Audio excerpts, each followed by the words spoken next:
बान और शान हमारे देश के किसान। और इसीलिए है हमारा देश महान। बिल्कुल सही कहा आपने। झुमकी बहन का तहे दिल से जोहार है हमारे सभी किसान भाई बहनों को। और साथ ही साथ गंदरू भाई की तरफ से भी किसान भाइयों को नमस्कार। जी हाँ, तो चलिए आपको लिए चलते हैं कृषि समाचार की ओर। आइए देखते हैं कृषि समाचार। नमस्कार, कृषि समाचार में आपका स्वागत है। मैं हूं पूनम। आइए देखते हैं आज कृषि समाचार में क्या है खास।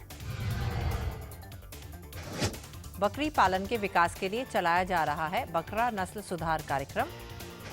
औषधीय पौधों की जैविक खेती के लिए है जैविक औषधीय मिशन। धान की श्रीविधि खेती में रोपा के 15 और 30 दिन के बाद निकाई गुड़ाई है जरूरी। अब समाचार विस्तार से। झारखंड में पशुपालन विभाग द्वारा बकरा नस्ल सुधार कार्यक्रम चलाया जा रहा है। ये वर्ष 2009-10 से 2013-14 तक चलने वाली पंचवर्षीय योजना है, जो राज्य के 6 जिले रांची, गुमला, सिमडेगा, चाईबासा, हजारीबाग और गिरिडीह में लागू है। इस योजना से लाभ लेने के लिए वैसे ग्रामीण लाभुकों का चयन किया जाता है जिनके पास कम से कम 5 बकरियां हों। इनमें से योग्य पशुपालक को फील्ड गाइड के रूप में प्रशिक्षण दिया जाता है। साथ ही 50 बकरी या 10 से 15 पशुपालकों के बीच एक ब्लैक बंगाल नस्ल का बकरा दिया जाता है। राज्य में 500 हेक्टेयर खेत में बागवानी फसलों की जैविक खेती की जाएगी, जिसमें केंद्र सरकार द्वारा 85% और राज्य सरकार द्वारा 15% खर्च वहन किया जाएगा। इस नीति के तहत झारखंड में जैविक औषधीय मिशन चलाया जा रहा है। रोगों के इलाज के लिए औषधीय पौधों से बनी दवा का चलन बढ़ता जा रहा है। इससे देखते हुए जैविक औषधीय मिशन के तहत औषधीय फसल के रूप में खास तौर पर सतावर, कालमेघ और घृत कुमारी की खेती की जाएगी। जो किसान श्रीविधि से धान की खेती कर रहे हैं, वो अपने फसल के बेहतर बढ़वार के लिए रोपा के 15 दिन बाद पहली निकाई गुड़ाई करें और यूरिया डालें। दूसरी निकाई गुड़ाई रोपा के 30 दिन बाद करें।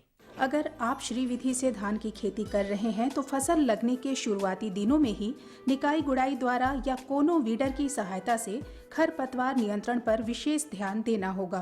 किसान भाइयों, आप लोग सभी जितने श्रीविधि से खेती किए हैं, सब लोग जब रोपा से 15 दिन हो जाता है तो उसमें बीडिंग करने के लिए कोनो बीडर का प्रयोग करते हैं और 15 दिन बाद उसमें पानी भरा के रखते हैं खेत में, और पानी भराने के बाद उसमें बीडिंग कर देते हैं। बीडिंग करने के बाद होता क्या है कि उसमें एक तरह का कोढ़ हो जाता है धान में। कोढ़ होने से धान में जितने तरह का जड़ है वह उनका विकसित होना शुरू हो जाता है। विकसित होता है तो उसमें जितना कली जो निकलना है वह निकलना शुरू हो जाता है, और उसके साथ में जब बीडिंग करने के बाद यूरिया फर्स्ट आवर बीडिंग करने के बाद डालते हैं, जिसमें होता क्या है कि उसमें और ग्रोथ होने की संभावना अधिक हो जाता है।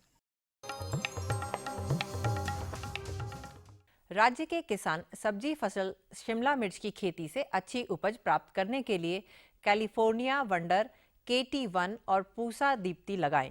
साथ ही संकर किस्मों के लिए इंदिरा, बाम्बी और नताशा का चयन करें। झारखंड के कृषि अनुकूल मौसम को ध्यान में रखते हुए शिमला मिर्च की खेती से अच्छी उपज प्राप्त करने के लिए अनुशंसित प्रभेदों का चयन करना चाहिए।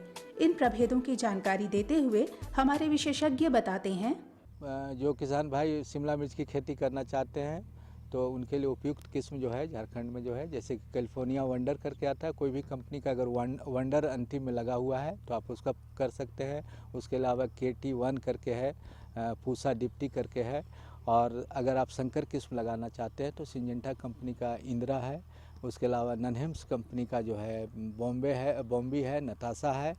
इसके अलावा और भी अगर कोई आपके क्षेत्र में कुछ उस तरह का किस्म चल रहा हो तो कर सकते हैं। उसके अलावा हमारे केंद्र से 2 किस्में विकसित की गई है, उसका भी आप अपने खेत में डेमोन्स्ट्रेशन कर सकते हैं।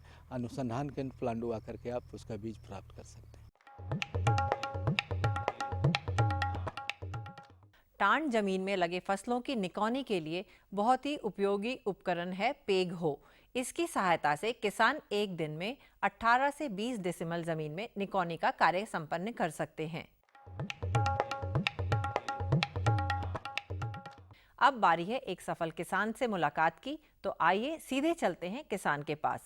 आज हम आपको एक ऐसे सफल किसान से मिलवाने जा रहे हैं जो सिर्फ खेती के दम ही अपने इलाके में एक खास पहचान बनाए हुए हैं।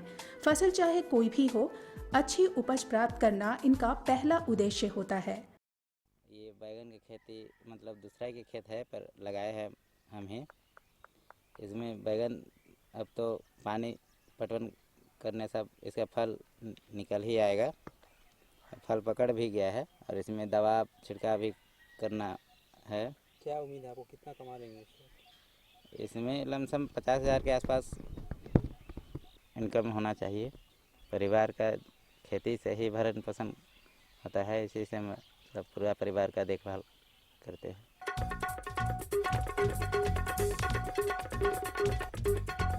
और अब एक नजर राज्य के 5 प्रमुख शहरों के मौसम के मिजाज पर। आज राज्य के 5 प्रमुख नगरों के अधिकतम और न्यूनतम तापमान कुछ इस प्रकार दर्ज किए गए। रांची का अधिकतम तापमान 27 डिग्री सेल्सियस और न्यूनतम 23 डिग्री सेल्सियस। जमशेदपुर का अधिकतम तापमान 33 डिग्री सेल्सियस और न्यूनतम 25 डिग्री सेल्सियस। मेदिनीनगर का अधिकतम तापमान 32 डिग्री सेल्सियस और न्यूनतम 25 डिग्री सेल्सियस। देवघर का अधिकतम तापमान 31 डिग्री सेल्सियस और न्यूनतम 24 डिग्री सेल्सियस और धनबाद का अधिकतम तापमान 31 डिग्री सेल्सियस और न्यूनतम 25 डिग्री सेल्सियस रहा।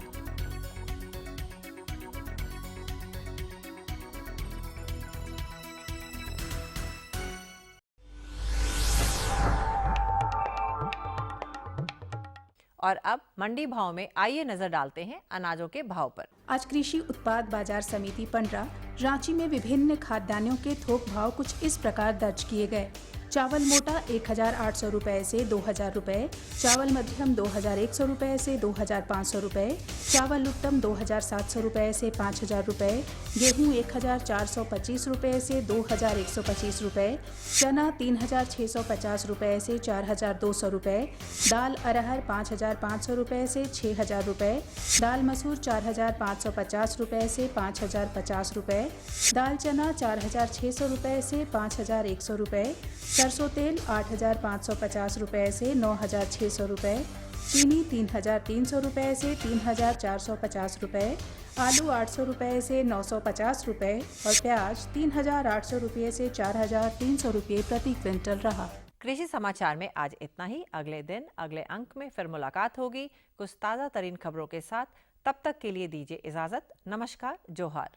कृषि समाचार के अंतर्गत आपने जानकारी ली मंडी के भाव के बारे में, मौसम के मिजाज के बारे में और खेती बाड़ी के बारे में। लेकिन अब वक्त हो चला है एक छोटे से विराम का। तो आइए लेते हैं एक छोटा सा विराम और इस विराम के बाद हम पुनः हाजिर होते हैं। तब तक आप बने रहिए हमारे साथ। बीज, खाद और सिंचाई, एक किसान को और क्या चाहिए भाई? हर किसान को चाहिए कि वो राष्ट्रीय कृषि बीमा योजना का लाभ उठाने की भी जरूर सोचे। कृषि मंत्रालय, भारत सरकार एवं राज्य सरकार द्वारा संचालित राष्ट्रीय कृषि बीमा योजना, जिसके तहत प्राकृतिक विपदाओं, फसल के रोगों, कीटों एवं अन्य कारणों से बीमित इकाई क्षेत्र की उपज अगर गारंटीड उपज से कम हो जाती है तो सभी बीमित किसानों को क्षतिपूर्ति दी जाती है। Agriculture insurance company of India द्वारा लागू राष्ट्रीय कृषि बीमा योजना का लाभ उठाएं। तुरंत निकट के सरकारी बैंक की शाखा या कृषि अधिकारी से संपर्क करें। संपन्न भारत की पहचान, बीमित फसल, खुशहाल किसान। ये लो और बताओ। बस। अरे ये क्या भैया जी, बस इतनी सी रासायनिक खाद? किसानी छोड़ रहे हो क्या? किसानी नहीं, नादानी छोड़ रहे हैं। मिट्टी की जांच कराई है। अब तो लालाजी जितनी जरूरत है उतने ही उर्वरक खेत में डालेंगे। हाँ, किसान भाई आज ही अपने जिले की नजदीकी भूमि परीक्षण प्रयोगशाला में मिट्टी की जांच जरूर करवाएं और मिट्टी में पोषक तत्व, नमी व पौधे के विकास को देखते हुए केवल जरूरत के अनुसार ही पोषक तत्व डालें। और हाँ, मिट्टी में गंधक, जस्ता, बोरोन जैसे सूक्ष्म पोषक तत्वों का पता लगाना भी न भूलें।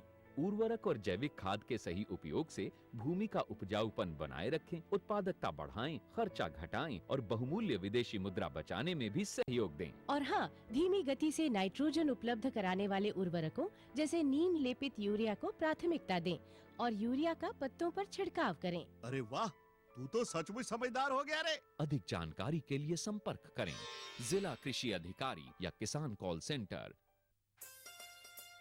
अम्मा खाना दे दो ना। सबर कर गोलू, अभी दाल नहीं गली है। तू फिक्र ना कर गोलू की अम्मा, अब की बार अपनी दाल खूब गलेगी। क्या मतलब जी? अब की बार NFSM के तहत दाल की पैदावार को बढ़ाने के तरीकों को दिखाने के लिए देश में 1000 क्षेत्र चुने गए हैं, जिसमें हमारा इलाका भी आ गया है। पर इससे हमें क्या फायदा? हमें 5 एकड़ खेती के लिए खाद और कीटनाशक के अलावा बढ़िया बीजों की एक मिनी किट भी मिलेगी। इतनी दाल का करेंगे क्या जी? अरे भगवान, सरकार ने दलहन का समर्थन मूल्य भी खूब बढ़ा दिया है और इनकी खरीद का भी पूरा इंतजाम कर लिया है। इससे आमदनी बढ़ेगी और फिर हमारा गोलू अच्छे स्कूल में जाकर के कृषि वैज्ञानिक बनेगा। हाँ। विराम के बाद एक बार फिर से स्वागत है आप सभी किसान भाई बहनों का। बिल्कुल। और झुमकी बहन, अब कार्यक्रम में जानकारी देने का समय आ गया है। बिल्कुल किसान आ भाई, गया है। बिल्कुल किसान भाई जानकारी का इंतजार कर रहे हैं कि आज हम कौन सी जानकारी देने वाले हैं। बिल्कुल। तो किसान भाइयों को हम बता दें झुमकी बहन की अभी धान का मौसम है और हमारे झारखंड के जो किसान भाई हैं वो धान की खेती बड़े पैमाने पर करते हैं। लेकिन हम एक चीज़ और बताना चाहेंगे अपने किसान भाइयों की, अगर आप धान की खेती कर रहे हैं किसान भाइयों, तो उसमें उर्वरक प्रबंधन का ख्याल रखें, खास करके नेत्रजन प्रबंधन का। तो नेत्रजन का क्या प्रबंधन हो सकता है, इस विषय पर जानकारी दे रहे हैं हमारे विशेषज्ञ सुशील झा सुमन जी। किसान भाइयों, आज हम पहुंचे हैं बिरसा कृषि विश्वविद्यालय रांची में। हम आपको आज के अंक में बताने जा रहे हैं धान की खेती में नाइट्रोजन का प्रबंधन कैसे करें, इसका क्या फ़ायदा है, इसके बारे में। और इसकी अधिक जानकारी के लिए हमारे साथ मौजूद हैं वैज्ञानिक डॉक्टर सुशील कुमार झा जी। डॉक्टर साहब, सबसे पहले किसान भाइयों को ये बताइए कि धान की खेती में नाइट्रोजन का क्या महत्व है। मैं किसान भाइयों को मैं बताना चाह रहा हूँ जो धान की खेती में नाइट्रोजन का बहुत महत्व है। डॉक्टर साहब, किसान भाइयों को ये बताइए कि नाइट्रोजन की कमी से धान की खेती में क्या नुकसान हो सकता है किसान भाइयों। मैं किसान भाइयों आप लोगों को बताना चाह रहा हूँ जो यदि नाइट्रोजन हम खेत में नहीं देंगे तो मेरा खेत का जो धान है उसकी पत्तियां जो है वो हरी भरी नहीं रहेंगे, वो पीली हो जाएंगी, वो सूख जाएंगी और उसमें प्रोटीन पैदा नहीं होंगे और उपज इतनी कम होगी जिसको हम लोग सह नहीं सकते हैं। ये बहुत बड़ा लॉस है, बहुत बड़ी कमी है नाइट्रोजन नहीं डालने से। इसलिए मैं किसान भाइयों से आग्रह करता हूं जो जब भी धान की खेती करें तो नाइट्रोजन की मात्रा अवश्य डालें, साथ साथ NPK, नाइट्रोजन, फॉस्फेट और पोटास तीनों की मात्रा बैलेंस वे में अवश्य डालें। किसान भाइयों को ये बताइए कि धान की खेती जब वो करते हैं तो ज़मीन को कितने भागों में बांटकर इसकी रोपाई कर सकते हैं। किसान भाइयों, आप लोग स्वतः जानते हैं जो हम लोग ज़मीन को धान की खेती के लिए ज़मीन को या किसी भी खेती के लिए ज़मीन को 3 भाग में बांटते हैं। एक भाग कहलाता है ऊपरी भाग जिसको टाण ज़मीन कहते हैं, उसके बाद मध्यम भाग जिसको हम लोग 2-3 और 2 कहते हैं, और उसके बाद तीसरी ज़मीन जो है वो निचली ज़मीन है जिसको 2-1 कहते हैं। तो धान की खेती में 3 तरह की ज़मीन को लेते हैं और तीनों तरह की ज़मीन के लिए हम 3 तरह का फर्टिलाइज़र जो है 3 तरह का फर्टिलाइज़र का रिकमेंडेशन करते हैं। ऊपरी ज़मीन में या टाण ज़मीन में कम मात्रा में नाइट्रोजन देते हैं। जो मध्यम ज़मीन है वो मध्यम ज़मीन में उससे ज़्यादा नाइट्रोजन देते हैं, और जो निचली ज़मीन है जो जिसको 2-1 कहते हैं उसमें उससे भी ज़्यादा नाइट्रोजन देते हैं। तो इस तरह से हम लोग नाइट्रोजन का बंटवारा ज़मीन की स्थिति को देखते हुए करते हैं। केवल नाइट्रोजन का ही नहीं, नाइट्रोजन, फास्फोरस एवं पोटास तीनों की मात्रा तीनों ज़मीन के लिए अलग अलग रिकमेंड करते हैं, अनुशंसा करते हैं किसान भाइयों के लिए। तो ये बताइए कि अगर उसको किसान भाई एक ही साथ अधिक मात्रा में अगर नाइट्रोजन अगर डाल दे खेतों में तो क्या इससे कोई नुकसान होता है। जी हाँ, यदि नाइट्रोजन एक ही साथ डाल देंगे ज़्यादा मात्रा में, वो ऐसा नहीं करते। किसान भाई भी आजकल समझते हैं जो कि को नाइट्रोजन हम रिकमेंड कर रहे हैं, हम लोग वैज्ञानिक लोग अनुशंसा करते हैं जो नाइट्रोजन को 4 भाग में बांट देते हैं। 4 भाग में आधा 50% जो है nitrogen at the time of sowing, जब हम ट्रांसप्लांटिंग करते हैं, जब हम रोपा करते हैं तो 50% 50% नाइट्रोजन हम उसमें डाल देते हैं। उसके 25 दिन के बाद 25 से 30 दिन के बाद जो 25% बचता है उसको डालते हैं। उससे फिर 25 से 30 दिन के बाद जो नाइट्रोजन 25% बच जाता है उसको डालते हैं। तो ये 4 भाग में हम लोग 4 भाग में बांट करके आधा भाग। तो डॉक्टर साहब ये बताइए कि नाइट्रोजन की ऐसी क्या मात्रा होनी चाहिए अलग अलग प्रकार की ज़मीन में जो किसान भाई उसका छिड़काव कर सके? जी हाँ, मैं किसान भाइयों को यह बतलाना चाह रहा हूँ जो कि नाइट्रोजन की मात्रा, नाइट्रोजन, फॉस्फोरस, पोटास तीनों की मात्रा मैं बता रहा हूँ। जो टाण ज़मीन है, जो ऊपरी ज़मीन है, उसमें 40 केजी नाइट्रोजन, 20 केजी पोटास और फॉस्फेट और 20 केजी पोटास, ये मात्रा हम लोग अनुशंसा करते हैं। 40 केजी नाइट्रोजन, 20 केजी फॉस्फोरस और 20 केजी पोटास। और जो मध्यम ज़मीन है जिसको 2, 3 और 2 ज़मीन कहते हैं, उसमें 80 केजी नाइट्रोजन, 40 केजी फॉस्फोरस और 20 केजी पोटास डालते हैं। और जो निचली ज़मीन है जिसको 2-1 कहते हैं किसान भाई, उसमें 120 केजी नाइट्रोजन, 80 केजी फॉस्फोरस और 40 केजी पोटास डालते हैं। और मैं किसान भाइयों को ये बताना चाह रहा हूँ, जैसे यूरिया डालते हैं तो यूरिया में यदि 100 केजी हम यूरिया डालते हैं, केवल 46 केजी ही यूरिया प्लांट को मिलता है। तो यूरिया में 46% नाइट्रोजन रहता है। उसी हिसाब से हम लोग NPK डालते हैं, DAP डालते हैं, यूरिया डालते हैं, सब बैलेंस करके हम लोग किसान भाइयों को बताते हैं। और किसान भाई आजकल के इतने जागरूक हो गए हैं जो बैलेंस वे में ही सब कुछ फर्टिलाइज़र वो डालते हैं। डॉक्टर साहब चलते चलते आप किसान भाइयों को क्या संदेश देना चाहेंगे धान की खेती में नाइट्रोजन के प्रबंधन के बारे में? मैं किसान भाइयों को सलाह देना चाहेंगे कि आजकल जो ऊपरी ज़मीन में जो खेत अभी वर्षा कम हुई है, केवल मात्र 33% झारखंड में अभी तक वर्षा हुई है, जिसके चलते किसान रोपाई नहीं कर पा रहे हैं। तो जिसके पास जो मध्यम ज़मीन है या निचली ज़मीन है उसमें थोड़ा पानी का इंतजाम करके अवश्य वो धान की खेती करें।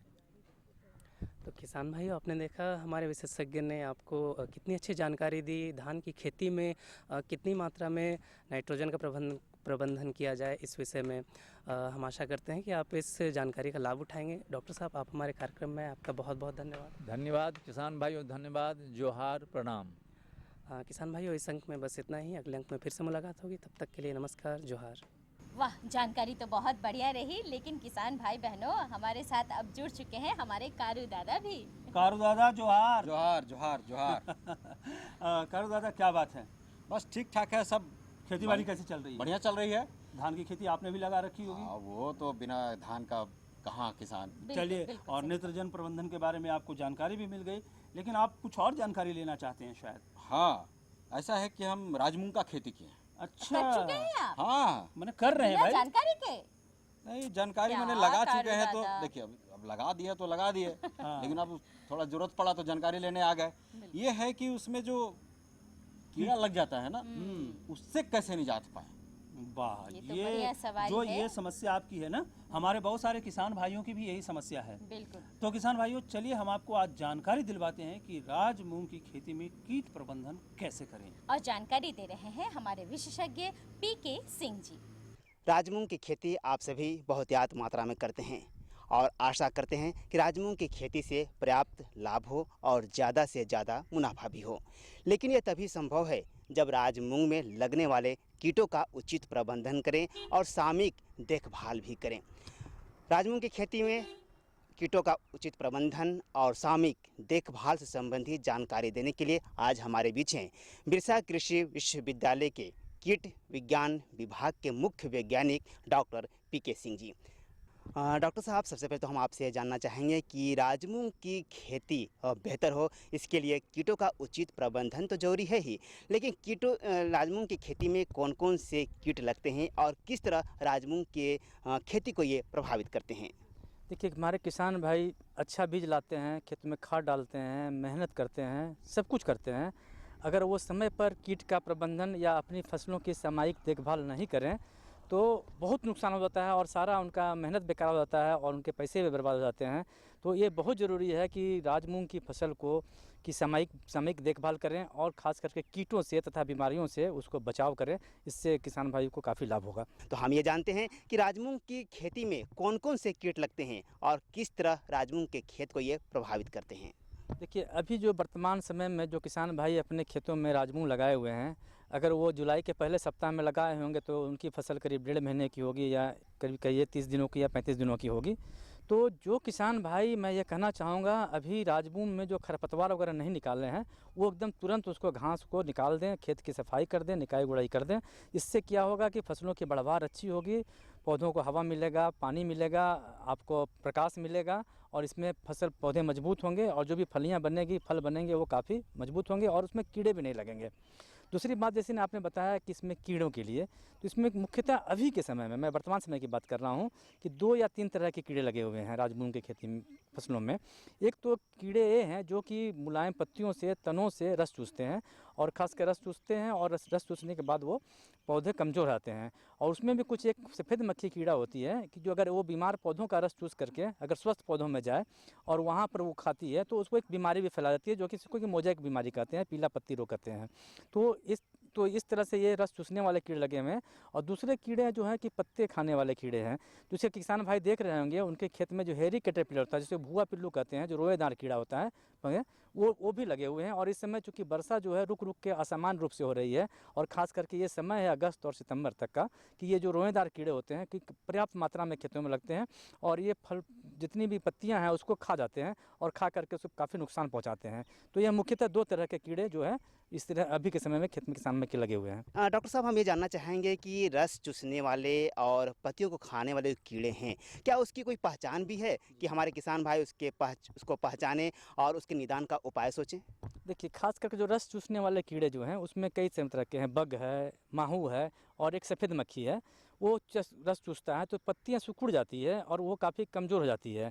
अगर किसान भाई उसको पहचान करना चाहें तो जा कर के बारीकी से पौधों को देखेंगे तो काले काले छोटे छोटे से माहू कीड़े दिखेंगे खेत में, उसी तरह से भूरे रंग के बग कीड़े दिखेंगे। और जहाँ तक सफ़ेद मक्खी का सवाल है, बहुत ही छोटी होती है मक्खियाँ, अगर उसको बहुत ध्यान से देखें किसान भाई तो पत्तियों के निचली सतह पर वो दिखेंगे। तो इस तरह से उनको पहचानेंगे और हम उस पर निदान करेंगे। और जहाँ भी माहू लगा रहेगा तो चूँकि माहू का एक स्वभाव होता है कि वो रस चूसता है और मीठा छोड़ता है, तो वहाँ पर देखेंगे किसान भाई कि कुछ काले रंग के चींटे भी वो मधु को खाने के लिए आ गए, वो मधु छोड़ता है, तो आप समझ जाएंगे कि खेत में माहू लगा हुआ है। तो जहाँ माहू लगा हुआ है, रस चूसने वाले कीड़े लगे हुए हैं, तो किसान भाई अभी के समय में एक दवा आती है मोनोक्रोटोफास, उसकी 1 मिलीलीटर मात्रा को 1 लीटर पानी में मिला करके छिड़काव करें। या एक दवा आती है मिथाइल डेमाटॉन जो कि मेटासिस्टॉक्स के नाम से मिलता है बाज़ार में, तो उसकी भी 1 मिलीलीटर मात्रा को 1 लीटर पानी से में मिला करके उससे छिड़काव करें। इससे क्या होगा कि जितने भी रस चूसने वाले कीड़े हैं वो उसका स्वतः निदान हो जाएगा और क्योंकि अगर बीमारी भी फैलाते हैं जो कीड़े, उसका भी स्वतः निदान हो जाएगा। तो इस प्रकार से अगर हम करेंगे तो हमें काफ़ी फ़ायदा होगा और आगे कीड़े का प्रकोप कम होगा, पौधे स्वस्थ होंगे। डॉक्टर साहब, एक बात हम और जानना चाहेंगे कि कोई भी फसल हो जब वो बढ़ता है तो कई रूप होता है। शुरू में पौधा होता है, फिर वो बड़ा होता है, फिर उसमें फसल लगता है। तो राजमूंग के खेत में हर अवस्था में क्या ये 2 ही तरह के कीड़े लगते हैं या और भी कोई ऐसे कीड़े हैं जो फसल के समय या पौधों के बढ़ने के समय प्रभावित करता है? देखिए, कीड़े तो अपने स्वभाव के अनुसार कई तरह के होते हैं। जब उनको वातावरण में अनुकूल माहौल मिलता है तो वो लग जाते हैं। जो अभी के समय में जो यहाँ जो कीड़े लगे हुए हैं, खास करके रस चूसने वाले कीड़े हैं और पत्ती को खाने वाले कीड़े। अगर वो पत्ती खाने वाले कीड़े किसान भाई आसानी से देखते होंगे अपने खेतों में कि वो जो उसके शुरू की अवस्था रहती है, बहुत छोटी छोटी सुनियाँ कीड़े रहते हैं, पिल्लू, जो कि पत्तियों पर बैठते हैं जैसा कि देख रहे हैं किसान भाई, और पत्तियों को चाट देते हैं और चाट करके काफ़ी नुकसान पहुँचाते हैं। तो उस समय और इस कीट का जो स्वभाव होता है कि शुरू की अवस्था में समूह में रहते हैं, जैसे थोड़े बड़े होते हैं तो वो इधर उधर भागने लगते हैं और पत्तियों को खाने लगते हैं और खा करके काफ़ी नुकसान पहुंचा देते हैं। और इस कीट को नियंत्रण करने के लिए सबसे बढ़िया समय अभी का ही है, जब कीट देखिए जहाँ खेत पर पत्ते सफ़ेद हो गए हैं वहाँ पर कीट मेरे झुंड में दिखेंगे, तो किसान भाई उसको तोड़ लें, तोड़ करके कहीं ज़मीन में गाड़ दें और किसी दवा में मिला कर उसको नष्ट कर दें। और जहाँ तक बात है कि जब कीड़े बड़े हो जाते हैं तो वो इधर उधर भागने लगते हैं और घूम घूम कर खेतों में वो खाते हैं। और ऐसी परिस्थिति में जब हम लोग कोई कीटनाशक दवा का छिड़काव करते हैं तो कीट भी बचाव के लिए अपने रोएं को खड़ा कर लेता है और दवा को रोक लेता है, इसलिए दवा का उतना असर नहीं होता है। तो ऐसी परिस्थितियों में अगर किसान भाई जो अगर नहीं चुने हैं तो उसको तो चुन लें, अगर जो अगर नहीं कर पाए हैं और कीट अगर इधर उधर भाग रहे हैं तो एक दवा उपलब्ध है, डाइक्लोरोवास नाम की दवा है, उसकी 1 से 1.5 मिलीलीटर मात्रा को 1 लीटर पानी में मिला करके उसको छिड़काव करें। और छिड़काव करेंगे तो उससे भी भुआ पिल्लू चाहे रुएदार कीड़े जो हैं उससे उसका नियंत्रण हो जाएगा। तो ये बहुत ज़रूरी है इनको नियंत्रण करना, क्योंकि ये ऐसे कीड़े हैं कि अभी आपके राजमून को खा रहे हैं, फिर इनकी आबादी बढ़ेगी तो जाके फिर दूसरे फसलों को भी नुकसान करेंगे। तो ये ज़रूरी है कि इसको हमको ये नियंत्रण करना है।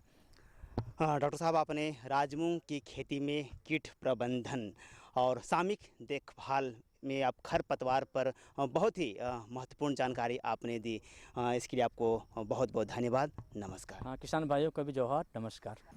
वाह, क्या बात है, अब क्या तो बात है मिलेंगे भाई। खाने को मूंग के लड्डू। हाँ, अब कीट प्रबंधन जब बढ़िया हो जाएगा जी।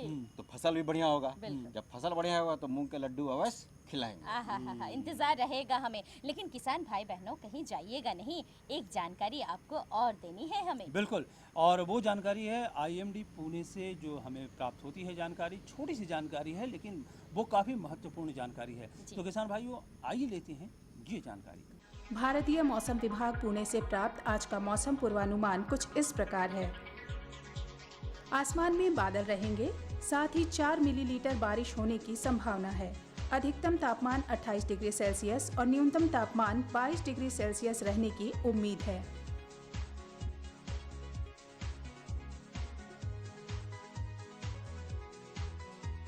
टाण खेत में धान को छोड़कर अन्य फसलों के खेत में जल निकास की अच्छी व्यवस्था रखें।